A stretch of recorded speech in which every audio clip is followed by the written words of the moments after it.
Hello, everyone. Welcome back to SpeakEasy FM. Hi, we are so happy you're here today.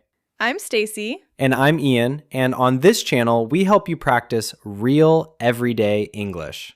The English people actually use, not textbook English, real English. If you enjoy our videos, please subscribe and give this video a like. It really helps us. Yes, thank you so much. Okay, Ian, guess what I did last night? What? I tried a new restaurant. A tiny place, maybe 10 tables. No English menu at all. Oh no, what did you do? I panicked for about 2 seconds. Then I just pointed at what the table next to me was eating. The classic move. The classic move. It worked out great, actually. But it made me think. A lot of people feel nervous the second they walk into a restaurant, even in their own language. Totally true. And in a second language, even more nervous. Exactly. So before we get started, quick tip for everyone watching. If you want to slow the video down or repeat a sentence, tap the settings icon on YouTube, choose playback speed, and pick whatever feels comfortable for you. Great tip. Okay, so today's topic is exactly what happened to Stacy last night. Eating out, restaurants, ordering food, all of it. This is honestly one of the most useful topics we've ever covered. You use this everywhere. On vacation, on a date, meeting friends, ordering lunch near your office. Every single week of your life, probably. So let's walk through the whole experience start to finish. Walking in the door, all the way to paying the bill. Let's do it. Okay, so you walk in. What's the very first thing that happens? Someone greets you. Usually the host or the hostess. They're the person who finds you a table. And their first question is almost always about the number of people. Right. They'll say something like, "How many?" or "Table for how many?" And you just answer with a full little sentence. A table for 2, please. Not just 2. 2 sounds a little rude, actually. A full sentence with please is much warmer. Now, sometimes you booked ahead. That's called a reservation. A reservation means you called or booked online before you arrived. So they already have a table saved for you. You'd say, I have a reservation under the name Ian. Very official sounding. I feel powerful every time I say it, like I'm somebody important. You're somebody who booked a table for 2 at 6 o'clock. Let's not get carried away. Let me have my moment. Fine, have your moment. Now, sometimes you have a preference. Maybe you want a certain table. You can just ask, could we sit by the window? Or, is it possible to sit outside? And if they say no, don't panic. It's totally fine. You just say, "No problem, any table is great." Nobody's going to be upset about that. Restaurants get this question all day long. Actually, sometimes there's no table ready at all. What do you do then? They usually say something like, it's about a 15-minute wait. Is that okay?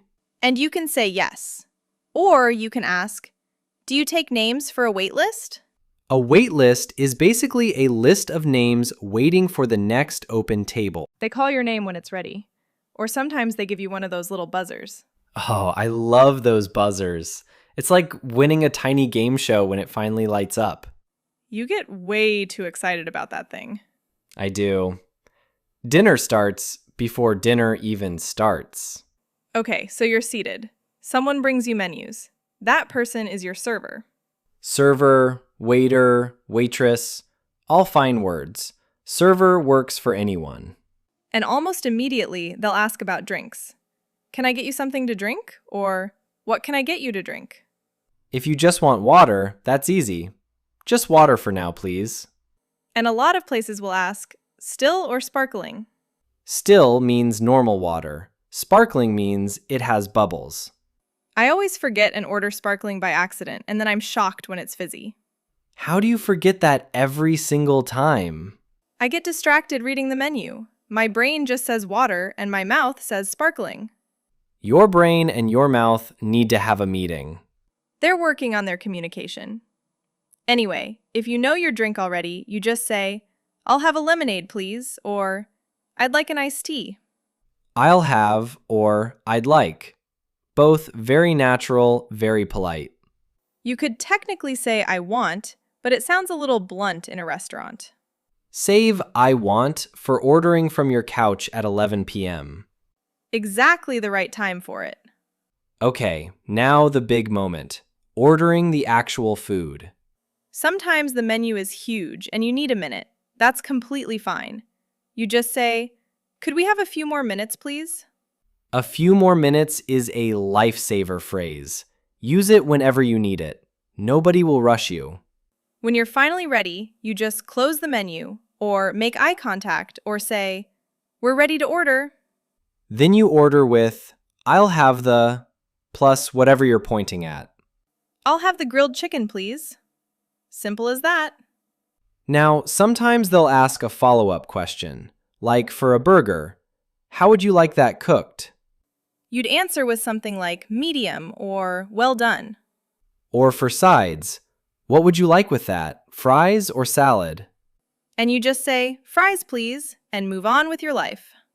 But here's the part people get nervous about. What if you don't understand something on the menu? You just ask. Nobody minds. "What is this dish?" Or, "Does this come with rice?" I ask this constantly.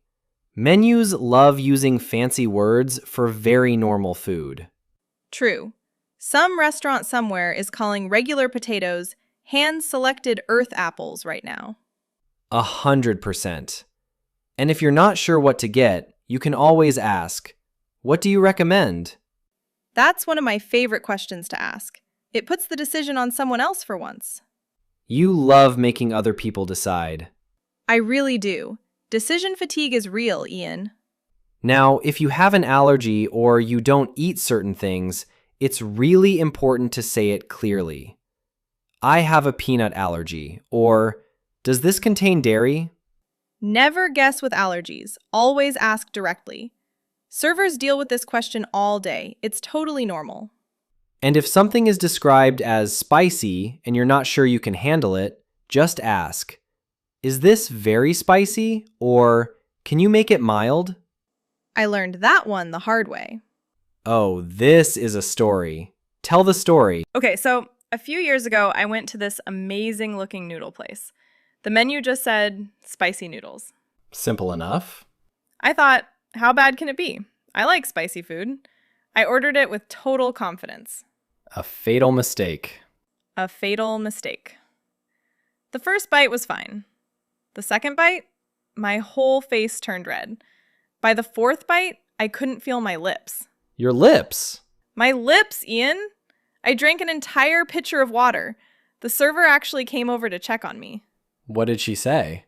She just looked at me very calmly and said, "Yeah, that one's for regulars only." That's so mean and so funny at the same time. I know! I should have just asked, "How spicy is this exactly?" One sentence. It would have saved my whole evening. See, this is exactly why we're teaching this stuff. Real lessons, learn the hard way. Learn from my pain, everyone. Ask before you order something called spicy anything. Okay, so the food comes. Now what?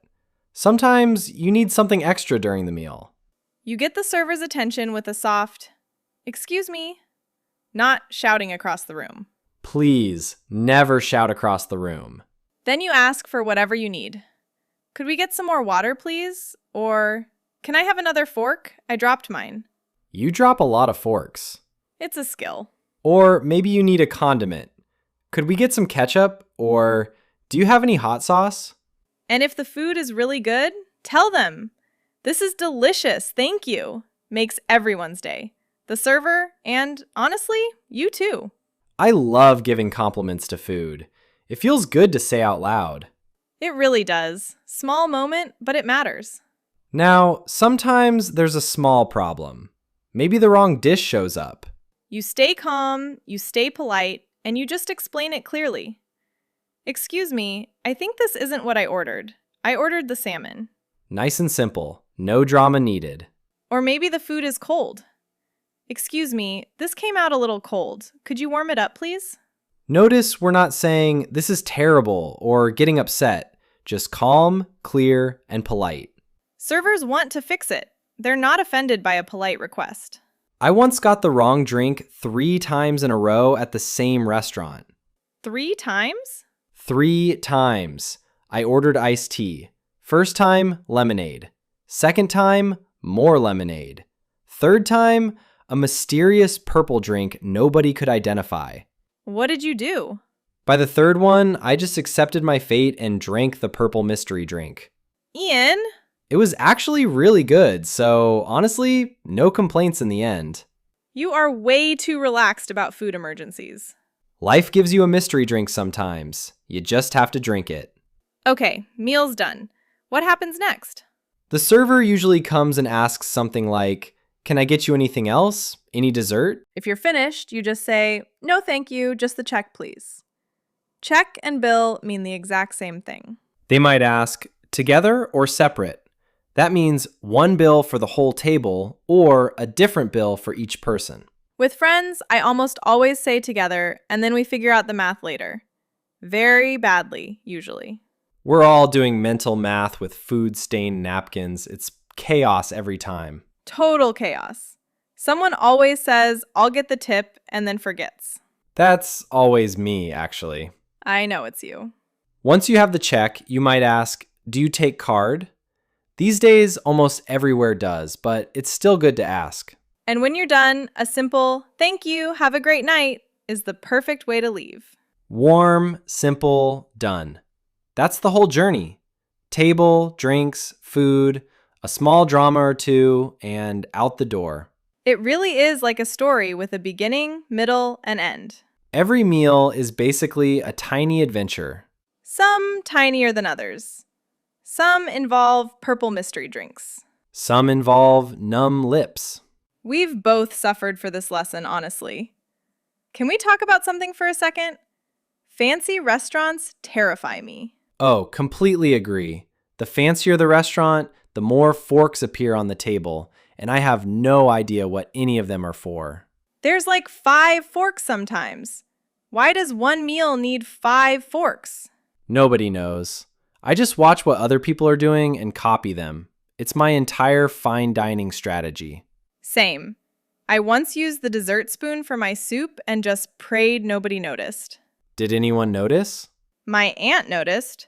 She still brings it up at every family dinner. That's brutal. Okay, but here's the thing. In a casual place, none of that matters. Nobody cares which fork you use at a burger place. Right. Casual restaurants are so much more relaxed. You can even say, "Can I get a to-go box for the rest of this?" And nobody blinks. A to-go box is when you take your leftover food home in a container. Super common, super normal. I ask for one probably every other time I eat out. Portions are huge these days. In fancier places, you'd still ask, but a little more formally. "Would it be possible to get a box for this, please?" Same idea, just slightly dressed up in nicer clothes. Exactly, like the sentence "put on a blazer." I love that. Now, what about dress code? Some places actually tell you what to wear. True. You might see "smart casual" or "no shorts, no sandals" on their website. Smart casual always confuses me. Is that jeans? Is that a dress? I never know. I just wear a nice shirt and hope for the best. It's worked so far. Bold strategy. It's the only strategy I have. Okay, let's talk about the days you don't even want to sit in a restaurant at all. My favorite kind of day. You can order takeout, which means you order the food and pick it up yourself, or delivery, which means someone brings it right to your door. The phrase for that is, "I'd like to place an order for pickup," or "Do you deliver to this area?" If you're ordering by phone, they'll usually ask for your name and a phone number so they can call if there's a problem. And they'll often tell you a time. It'll be ready in about 20 minutes. Which really means 30 minutes, but we don't talk about that. We never talk about that. It's an unwritten restaurant rule. When it arrives, or when you pick it up, you might hear, "Here's your order, enjoy." And that's it. Much less pressure than a full sit-down meal. No forks to worry about, no fancy fork drama, just you, your couch, and your food. The dream. The actual dream. All right, let's slow down now and go through the most useful words from today. This is where it all really sticks. Great idea. First word, reservation. That's when you book a table ahead of time, either by phone or online. You can say, I made a reservation for 7 o'clock. Or, do we need a reservation here? Next, server. The person who takes your order and brings your food. A general word that works for anyone. You could also say waiter or waitress, but server is the safest, most neutral choice these days. Next word, recommend. When you ask, what do you recommend? You're asking someone for their favorite or their suggestion. You can also use it outside restaurants. Can you recommend a good movie? Same idea. Next, allergy. That's when your body reacts badly to a certain food, sometimes seriously. I have a shellfish allergy is a sentence you should always feel comfortable saying clearly and confidently. Next word, mild. The opposite of spicy. Gentle, easy on your mouth. You can ask, can you make it mild? If you're nervous about spice levels. Which, after my noodle story, I always do now. Learn from the noodles. Next, compliment. That's a kind comment you give someone. This is delicious is a compliment to the chef. You can compliment food, clothes, someone's work, almost anything nice you notice. Next word, check. In a restaurant, the check is the piece of paper with your total. Same thing as the bill. Can we have the check, please? Is one of the most useful sentences in this entire episode. And our next word, tip. Extra money you leave for the server to thank them for good service. Tipping customs are different in different countries, so it's always worth knowing the local habit before you go. And 2 bonus words, since we talked so much about them earlier. Takeout. Ordering food to eat somewhere else, usually at home. And delivery. When the restaurant brings the food to you instead of you going to pick it up. You can say, let's just get takeout tonight, or do they do delivery around here? Both such normal, everyday sentences. You'll hear them constantly. So today's words, reservation, server, recommend, allergy, mild, compliment, check, tip, takeout, and delivery. 10 really useful words. Try to use at least one this week, even in a text message to a friend. All right, let's wrap up everything we covered today. We walked through the whole restaurant experience, getting a table and what to say if you have or don't have a reservation. We covered ordering drinks, including the classic still or sparkling question that always confuses Stacy. It confuses me every single time, and I accept that about myself now. We talked about ordering food, asking questions about the menu, and asking for recommendations. We covered allergies and spice levels, featuring my very personal and very painful noodle story. We talked about what to do during the meal and how to politely handle a problem if something goes wrong. We talked about fancy restaurants and all those confusing forks versus relaxed, casual places where nobody cares what you use. And we covered takeout and delivery for the days when a couch and a to-go box sound way more appealing than a dining room. And we finished with paying the check, splitting the bill, and tipping. That is genuinely the whole journey, start to finish. And every single phrase in here you can use today, tonight even, if you're going out for dinner. Try one new phrase next time you eat out. Even just, what do you recommend? It's such a small thing, but it makes a real difference. Small phrases, real confidence. That's the whole idea behind this channel. Okay, time for our favorite part. Question of the day. Today's question is, what is your favorite dish to order at a restaurant? Give us an example first, Stacy. Easy. Anything with noodles. Just not the extremely spicy kind anymore. Lesson learned. Mine is a really good cheeseburger. Simple, but it never disappoints me. Write your favorite dish in the comments. One sentence is perfect. For example, My favorite dish is pasta with tomato sauce. Or, I always order sushi when I go out. Any answer is wonderful. We read every single comment. Everyone. Tell us your favorite, and tell us if you've ever had a food disaster like mine or Stacy's. We want the drama. Give us the drama. Thank you so much for watching today. This was such a fun topic. Food brings out the best stories, honestly. It really does. Everyone has a restaurant story somewhere. If you liked this video, please give it a thumbs up and share it with someone who is also learning English. And subscribe to SpeakEasy FM so you don't miss our next episode. New videos every week. Remember, the best way to improve your English is to practice a little every day, even 5 minutes. 5 minutes a day beats 3 hours once a week, every single time. Small and consistent. That's the secret. From both of us. Keep learning, keep practicing. And have a wonderful day. Bye, everyone. Bye.